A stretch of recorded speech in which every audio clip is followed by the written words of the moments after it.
Welcome back to the trail with Mushy the Cowboy Cook. Today we're going to cook a cake. It's called Rawhide Bourbon cake. It takes approximately 3 days to make. I'm going to make it, glaze it one time, and then for the next 2 days after this I'll glaze it each day. Let's get into the video. Alright, for our rawhide bourbon cake, I'm going to take just a cake mix, any flavor. I'm doing the Betty Crocker because it has pudding mix in it. I'm doing the butter pecan. I felt like with the butter and the extra pecans, I'm a big fan of pecans. That would be just another little boost. So just one box mix.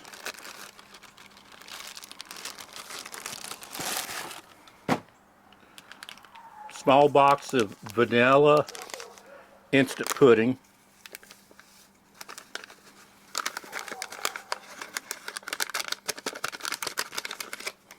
And as always, I've got the recipe down in the description. So to that,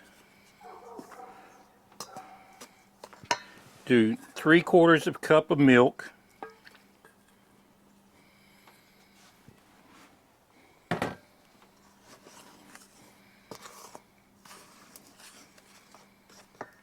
three-quarters of a cup of bourbon.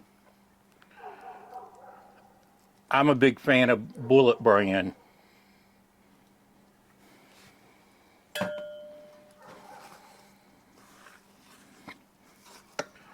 And half a cup of oil.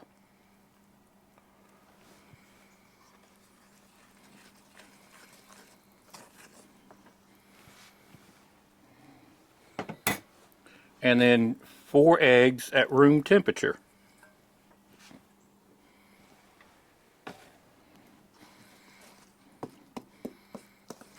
And just mix that up real good. If you've got a electric mixer, by all means use it. Because like we say on the chuck wagons, if they had had it back then, they would have used it. So if they had had electric mixers back then on the chuck wagon, they would have used it.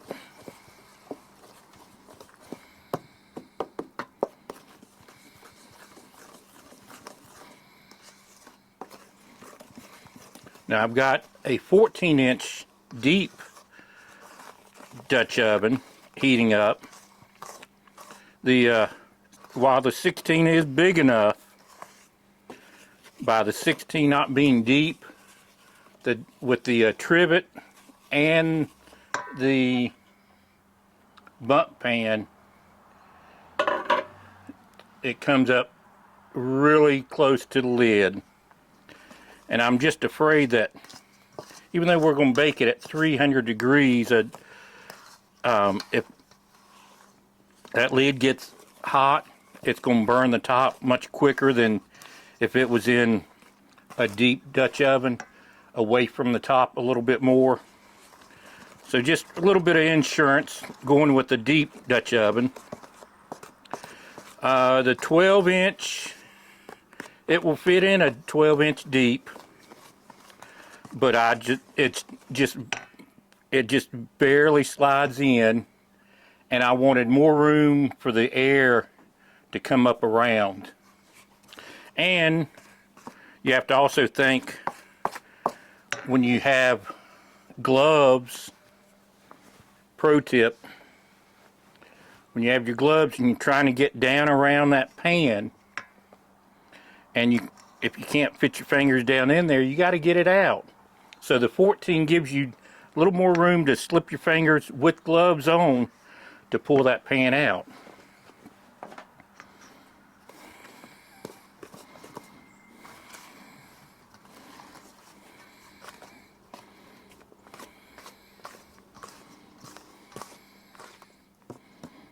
Looking mighty fine. Smell a little bit of that bourbon. Now, once it's mixed up, I'm going to fold in 1.5 cups of chopped pecans.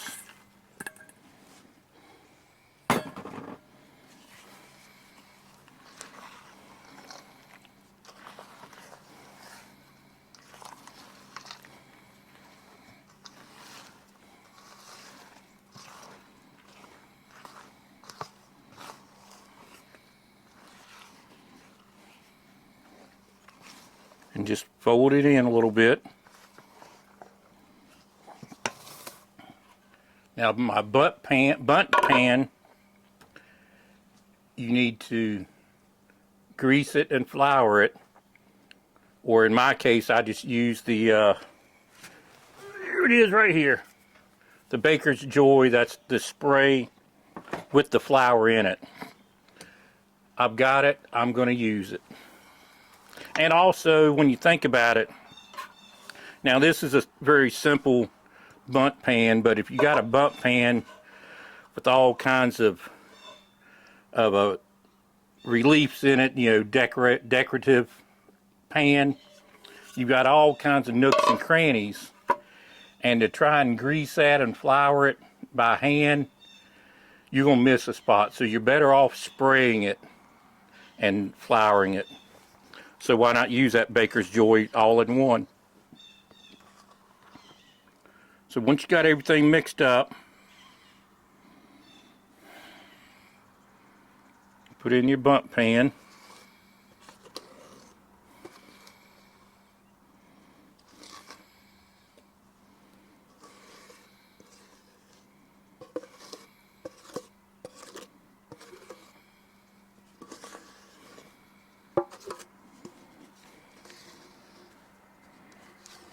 And we're going to cook this at 300 degrees for 60-65 minutes. So if you are using charcoal, you're going to have to do another little batch of charcoal to keep the heat going.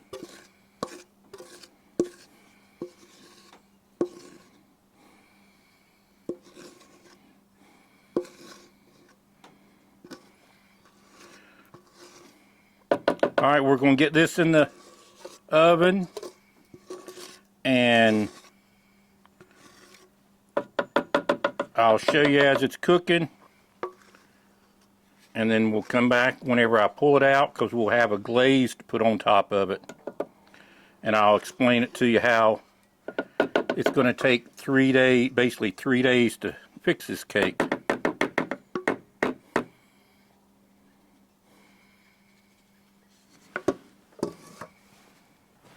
Alright, the cake is done.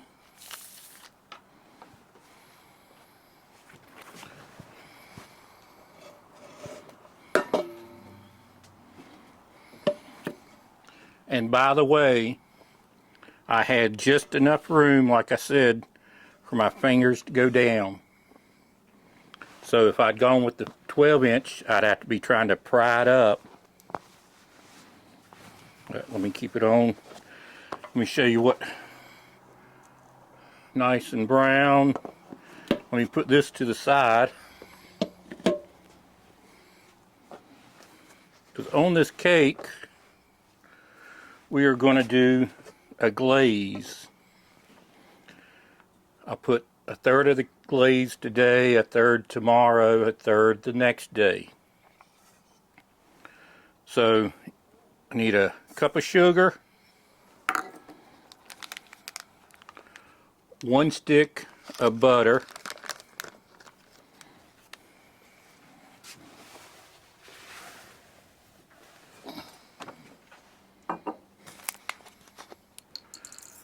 a teaspoon of water,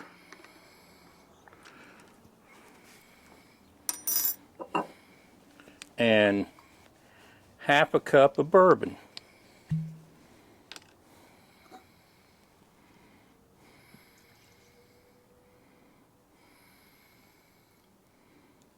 Just exactly enough.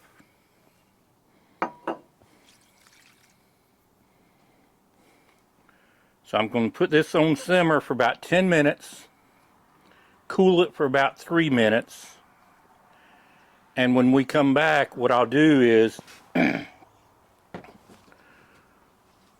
flip the cake out, put some holes in it, and pour the glaze on it. And that will be it for today. So we'll be back in just a little bit. Alright, I simmered the sauce for about 10 minutes, and then I let it cool, and what I did was continue to stir it and kind of pick it up, let it drip, and that cools it just a little bit faster, because as you can see, it's getting dark out. Now, I pulled the cake out of the pan, and since I had it, I had a little Canadian crown, so I poked some holes in the cake and dribbled a little bit on it. And then what you do is you're going to take a third of the sauce and drizzle it on. And then what I'll do tomorrow is heat this back up and then drizzle half of that, which is another third. Right now I'm drizzling a third. And then the final day, the day after that, I'll do the rest of it, which is the final third of it. So a third, a third, a third. You don't have to actually measure it, just kind of eyeball it.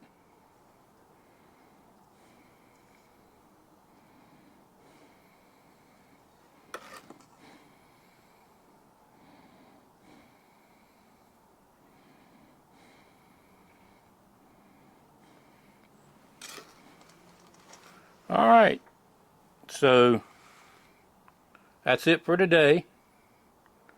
Come back tomorrow and I'll get a little fire going, heat it back up a little bit, put another coating, and then come back the following day, do another coating or glazing.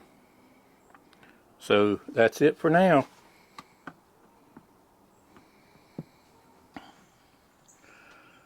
Alright, here's the last day, day 3. Now I'm going to be taking this down to Cookie's house. We're having you could say, just kind of a gathering of the people that volunteered at the show, slash Christmas party. He does it every year that he does the show. A month or so later, he'll have the ones that volunteered, invite them out, just hang out, and just talk. Because we all know each other and pretty good friends. Just gives us a chance to get together, at least a number of us.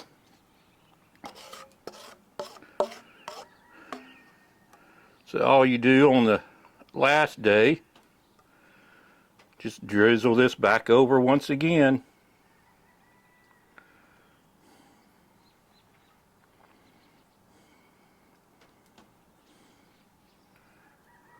I'm going to let a lot of this just pour down into the middle, being that it's a bundt cake. Make sure you get it real good on the sides.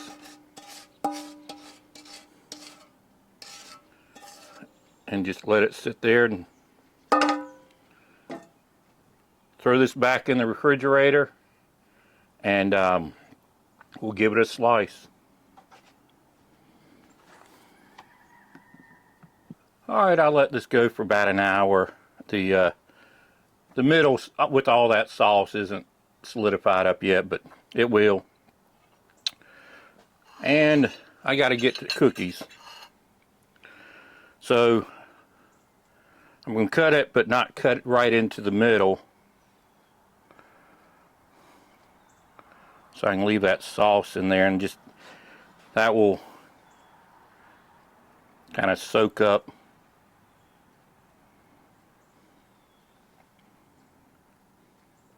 That sauce kind of soak up into the cake. And of course they'll ask me, how come I brought a cake with the piece out of it? And I'll tell them it's for my subscribers and viewers on YouTube.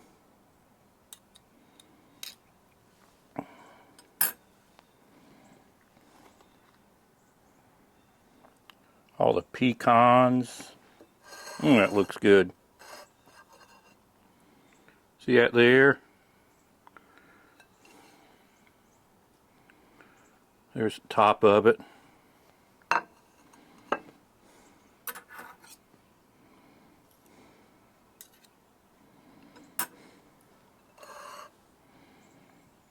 Give it a try without the sauce.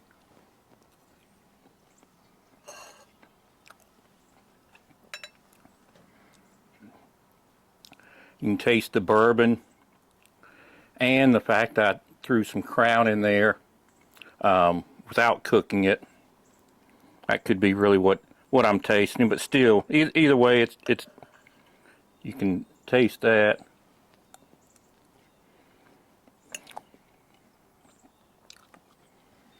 Yeah, at the top is the Crown, at the bottom is the bourbon. So that is what I'm tasting.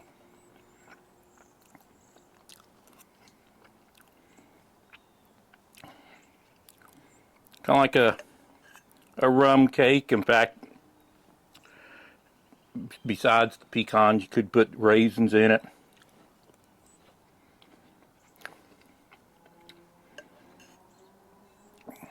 In fact, what I would do, I'd take the raisins, soak them in bourbon, and then toss it in the cake.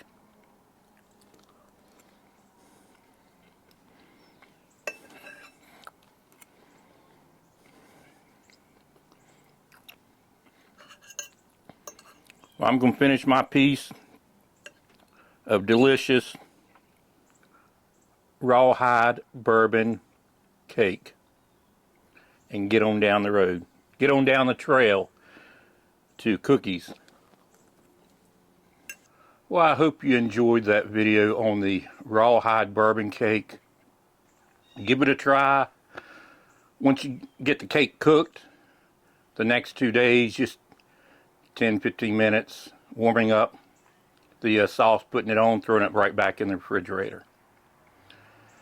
If you like videos like this, please subscribe if you haven't already.